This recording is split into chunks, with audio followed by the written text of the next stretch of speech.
Good afternoon, everybody, and welcome to the subcommittee, licensing subcommittee hearing to hear 10's application this afternoon for the closet in Weymouth.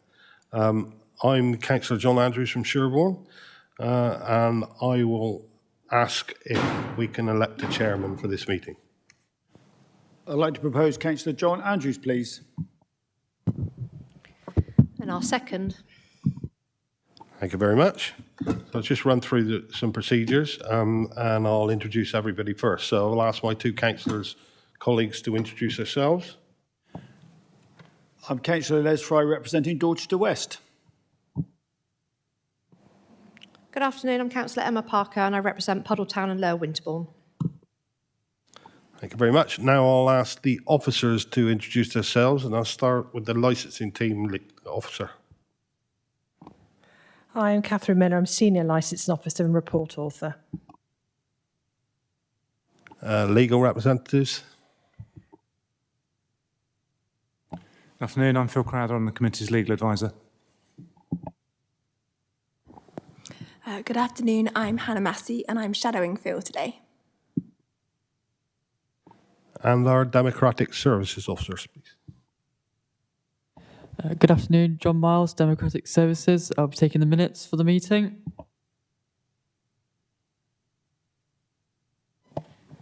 Hello, I'm Kate Critchell and I'm Senior Democratic Services Officer. Thank you very much. I'll now ask the applicant to introduce herself. Yep, I'm Jamie Craig. I'm from the Closet nightclub in Weymouth. Thank you. And we have some representations from Environmental Protection.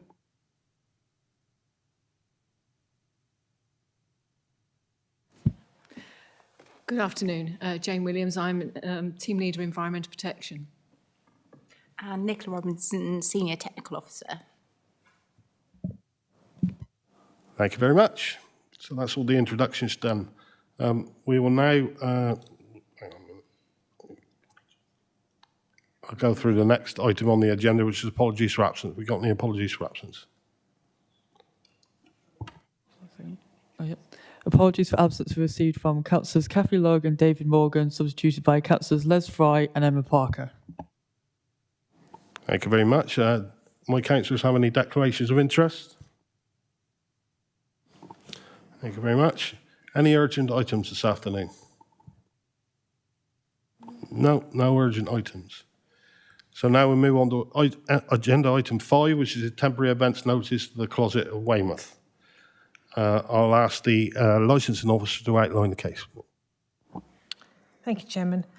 This hearing is to consider a temporary event notice for the Closet 3 to 5 Maiden... no, it's not 3 to 5 Maiden Street, is it? Maiden Street, Weymouth.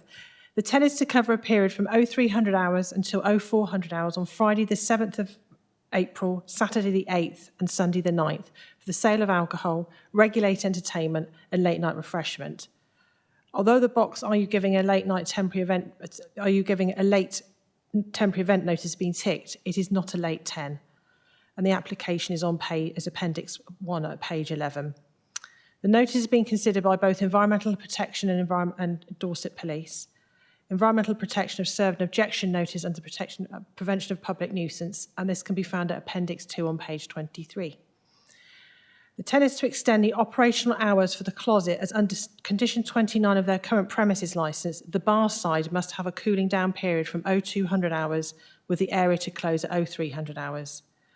The timings on the 10 form, which are 0300 to 0500 hours, refer to the nightclub area, which can run until 5 a.m. and 6 a.m. on bank holidays. Mr. Craig does not need this area to fall under this 10, and their current licence is attached at Appendix 3, page 25. Environmental Health produced their submission in regard to their objection, which states conditions they would like to be added to the 10 if it is to be granted, and this was submitted as supplemental information on the 28th of March. I'd like to remind members that the options available to them are to issue a counter notice for the event, which will not allow it to occur, not to issue a counter notice and allow the event as applied for, or attach one or more of the conditions of the premises licence. Thank you. Thank you very much, Catherine. Councillors, any questions for Catherine?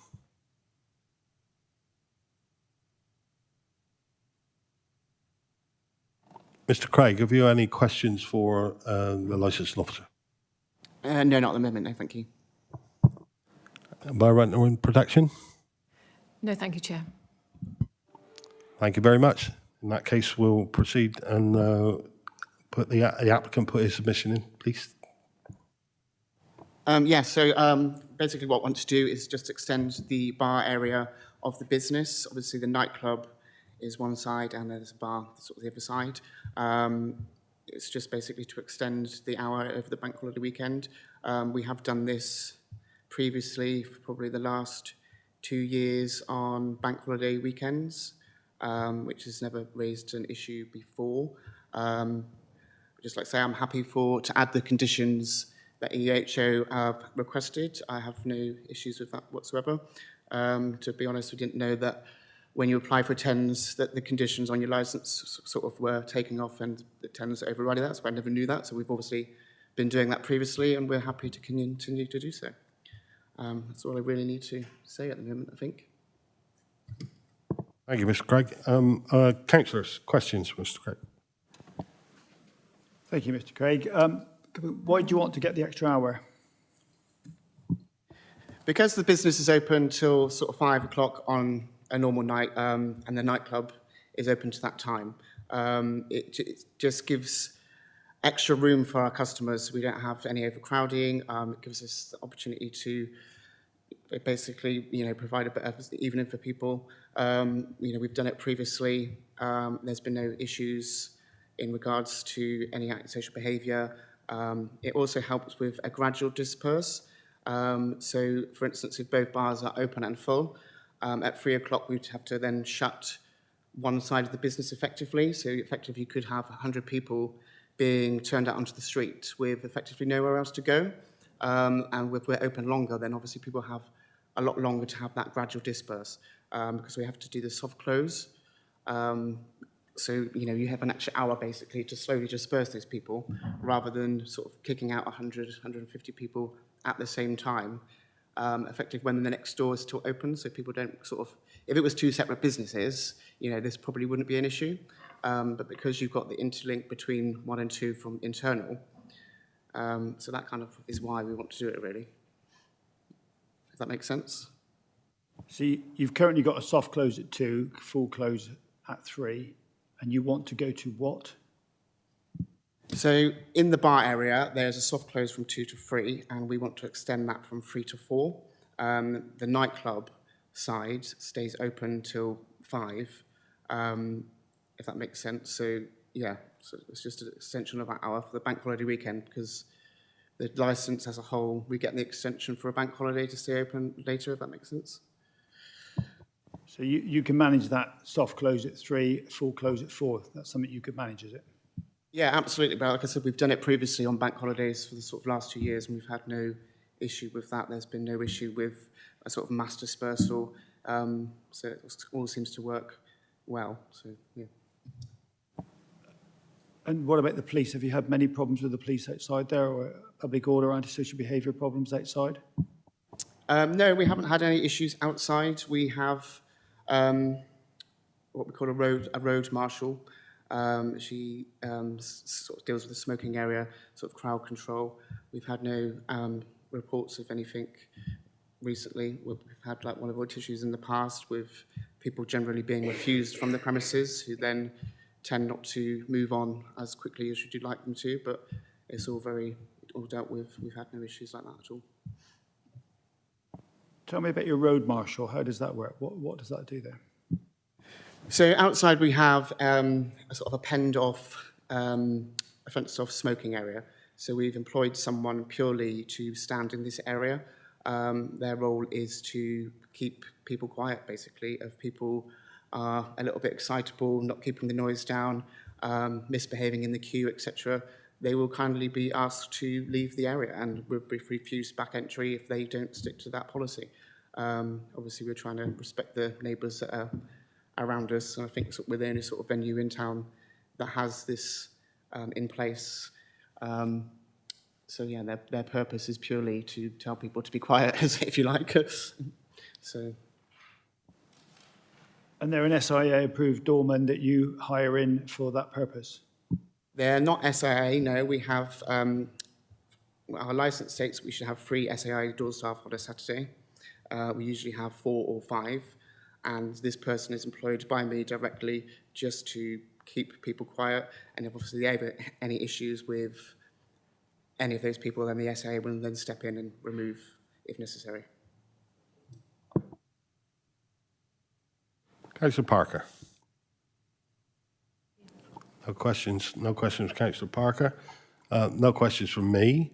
So I'll hand over to licensing officer. Any questions for Mr. Craig? No questions from me. Thank you, Chairman. Environmental protection.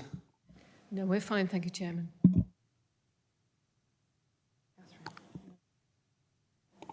Councillor Parker, you want to come back to licensing officer?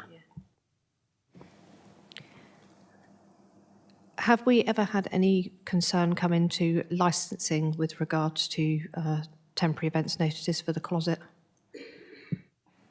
No, we haven't. Thank you.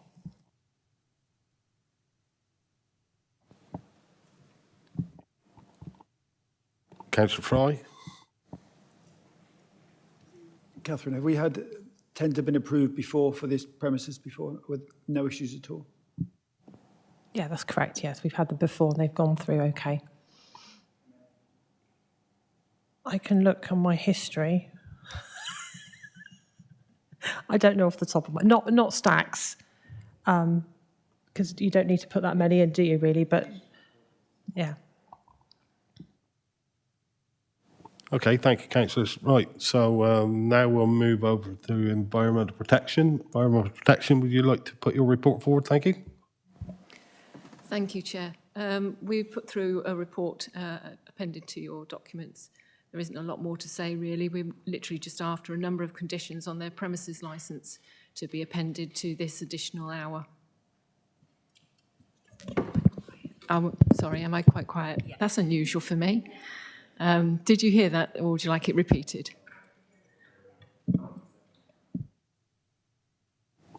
Thanks, Jane. Councillors, questions for environmental health?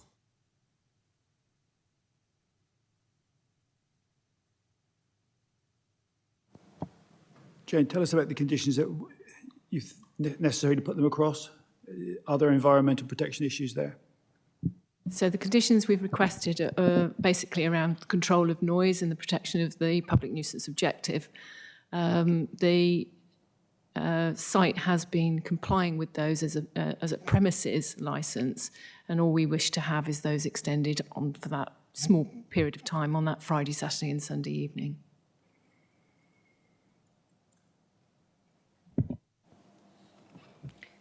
Thank you. Have you had any concerns come into environmental protection with regards to the closet? Honestly, historically, yes. But those have been worked through over time. Since that time, we've had a review of the licence, we've had a noise management plan put in. Mr. Craig has put in an inordinate amount of noise mitigation, changed the way he's operated the bar area. And I understand he's still putting in a lot more insulation as well currently. So he's constantly updating and trying to maintain the fact that no noise is emitted from his premises from the amplified music and speech. When you state historically, Jane, was that particular complaint been since the review? No, that was prior to the review, absolutely.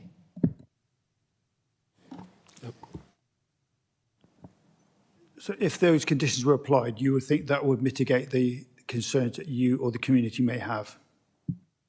In my professional opinion, yes. Any more? Thank you very much. Mr. Craig, any questions for environmental protection? No, not at this stage, thank you. Catherine? No, thank you, Chairman. Thank you very much. I think we'll move on now. So we'll just make sure that everybody's had their opportunity to speak and say whatever they want to say and ask questions what everybody wants to say.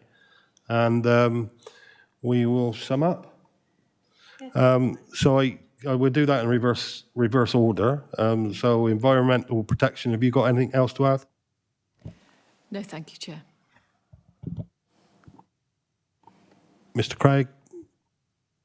Yes, just like EHO said about the soundproofing, we've just had sort of a major refurb of the bar area. Part of that was spending about £10,000 on additional soundproofing and extra doors for the fire exits, which to make them double doors, so less sound escapes. This weekend was our first weekend opening, and the residents are very impressed so far with how that sounds, because virtually no sound now escapes from the premises. Thank you very much, Mr. Craig. I know Councillor Fry wants to say something. Mr. Gray, that was very useful and informative. Thank you. Do you have your contacts out in the community that tell you how you're doing it there, that would come and that would come and tell you whether they could hear you or not? I mean, do you have the people that can inform how you're doing? Yeah, so I have direct contact with a resident in the area who is obviously sort of the chair of the Weymouth Respect group. If they have any issues, they will contact me directly, and we will resolve them at first instance. Thank you, Mr. Craig. Catherine, would you like to add anything? No, nothing further to add, thank you.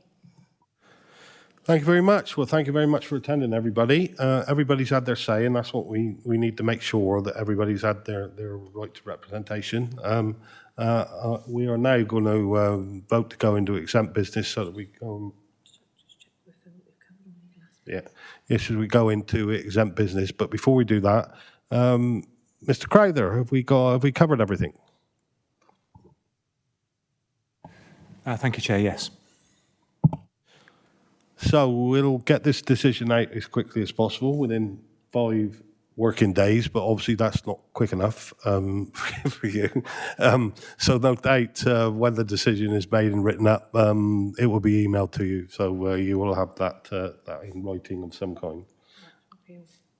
And you have a right to appeal.